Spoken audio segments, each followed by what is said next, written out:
NBA totals for Wednesday, November 23rd. Don't forget to check out SBR for all the sportsbook reviews, all the sign-up bonuses, all the numbers we have there, everything we got going on there at the website. Be sure to check it out. Also, check out the sportsbooks that you want to avoid. All right, let's go ahead. We got some NBA totals here, our NBA segment. Don't forget, we got our NCAA basketball segment out there. That's also on our YouTube channel at SBR for people who've asked me, where to find that NCAA basketball total segment. And we're doing okay on that one. NBA, we're still kind of up and down. Let's see if we can go ahead and just try to get on a roll here. Let's talk about today's games. I got 4 on the card for today. It's a huge day of basketball because tomorrow's a day off. I mean, everybody's playing. So let's see what we got here. First one up we got is Memphis and Philadelphia, 196 set by odds makers. I'm going to go under the total here. Both these teams are actually on a little bit of a winning streak. Yes, the Philadelphia 76ers, a little bit of a winning streak. Memphis is averaging 97.4 points per game. I was really impressed with how they beat Charlotte the other night, by the way. Philadelphia, they're averaging 98 points per game. Now, Philadelphia, they're allowing 107 points per game. That's terrible. Memphis, they've been great. 96.5. That ranks second in the NBA. That's more of what we're used to with the Memphis Grizzlies. So what I like the under in this matchup is, first of all, I think Memphis is going to absolutely put the clamps down on Philadelphia. When they've played teams that go at not a very quick pace and aren't very good shooting teams, they just absolutely shut them down. I mean, let's look at a couple games here from Memphis, 3 of them that kind of remind me of the same matchup with Philadelphia. Versus Minnesota, they allowed 71 points.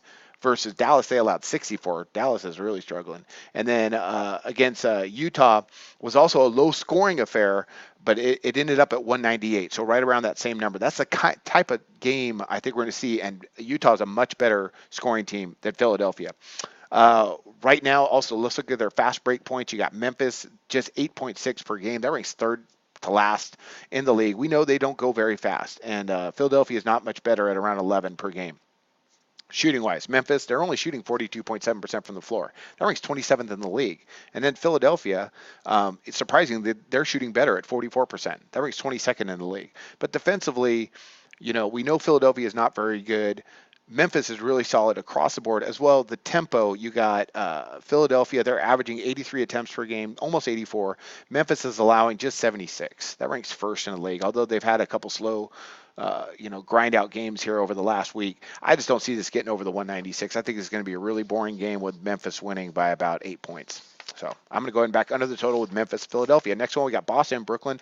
I'm going under the 215, and this one surprises me. This is a number play for me, and what I mean by that is the statistics don't really match up when we look at Brooklyn specifically. Let's just jump right into Brooklyn. What have they done recently? Let's look at their last five games. 122 to 104, 127 95, 118 125, 105 to 124, 109 to 129. All those are way over this total, and Boston likes to go pretty fast, so I'm surprised this total so high. Yes, again, we break this down again. You look at the 5 teams they've played, they're 5 of the faster teams in the league. Well, the Clippers, not so much, but they'll go up tempo. But it was Portland, Oklahoma City, Lakers, and Phoenix with the other 4, all really high scoring affairs. I think we're going to see something a little bit more manageable because Brad Stevens seems to be focusing a lot more on defense, and Boston is not going as fast as they were last year. And I just see them having a different makeup about them so far this year. They're averaging 103.6 points per game. They're allowing 103.8. Brooklyn, they're averaging 106.5 points per game, but they're allowing 113. So if Boston wants to go, Brooklyn's in trouble, and they're going to score a lot of points, and they're going to get over this total. I just don't see that happening. Boston, defensively, they've been great. They're allowing opponents. Here's this another big issue about this. Brooklyn, they get up the second amount of three-pointers per game compared to everybody else in the league. They average 34.3, and they make 11.2 of those. That's not bad, but Boston's great at defending the perimeter. They're allowing opponents to shoot under 34% from distance. They rank as one of the better teams in the NBA in that aspect. Overall, Brooklyn, they're shooting 44%. Boston, they're shooting 44.6%, both middle of the league. So tempo-wise, you got Boston, they're averaging 85 attempts per game. The issue is Brooklyn, they allow so much tempo. So if Boston wants to go, it's going to be a really up-and-down affair. But I look for Boston to pull out another win by playing how they have been playing and not allowing a lot of stuff in transition. Like they rank third in the league in opponent fast break points. So that's what I see tonight with these two. And also at 215, it almost seems too low. So I'm going to go ahead. I'm going to back under the total on that one. I think the odds makers nailed that. 2 more. We got Toronto and Houston. 217. I'm going to take another shot here with Houston and go over the 217. You got Toronto. I don't know what's up with them. I'm going to mention something at the end too. Toronto, they're averaging 108 points per game. Houston's averaging 108 points per game. That almost gets us there right there. They're allowing 104. That's Toronto and Toronto's allowing 105. Houston's allowing 104.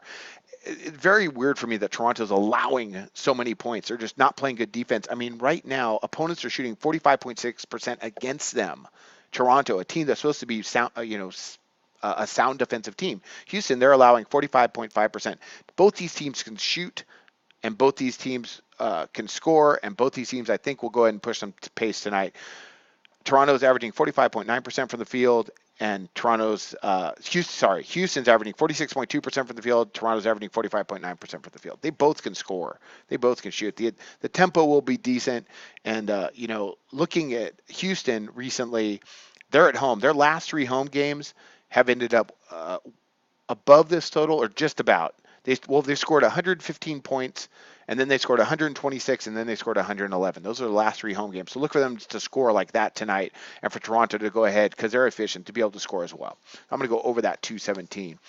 Toronto, I don't know what's up with those guys this year. Very interesting this year for them. And last one up, we got Oklahoma City, Sacramento, 208. And I'm going to go over. On the 208 here, we got Oklahoma City. They're averaging 105.3 points per game. Sacramento, 101.4. But defensively, they've both been terrible. And I'm surprised Sacramento's been this bad. But they're allowing 105 points per game. That's not good. Oklahoma City, they're allowing about 104. Not good either. What I've noticed out of Oklahoma City recently, though, they're starting to push some more tempo. Right now, they're averaging about 89 attempts per game. That ranks in the top 5 of the NBA, and that's what Billy Donovan wants to do.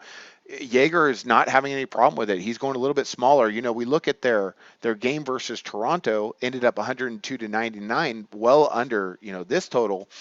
But I think Oklahoma City goes faster. And their fourth quarter, that was 34 points scored in the fourth quarter. Lucky for us, we had the under, but that's an anomaly. That shouldn't happen. So I'm going to go ahead. I'm back over the total. I think this is going to be a lot quicker, even though Sacramento doesn't go very fast. Oklahoma City does. And I think Sacramento is that type of team. If you're going to go fast, I think they're going to go ahead and go fast with you. So overall shooting, not bad. You got Oklahoma City shooting about 45% from the floor, and Sacramento shooting about 45% from the floor. So they can score. I think they're going to do it tonight. Pretty good matchup there, but I'm going to go over the 208. That'll be my play. That's it. Something I did want to mention real quick before we sign off here. This year's been weird, really weird totals wise. You got teams scoring 60, 70 points in one quarter, and then they score like 40 in another. Same game. It's been a very, very odd to me totals. Looking at the totals, how these teams are playing. So I'm hoping by mid-December, we'll have a really good gauge on how to approach the rest of the season because it is a long season. But those are our picks for today. Quick recap: Memphis, Philadelphia under 196, Boston, Brooklyn under 215, Toronto, Houston over 217, Oklahoma City, Sacramento over the 208. Those are my 4 NBA picks today. Be sure to check out SBR, and I wish you luck on your picks today.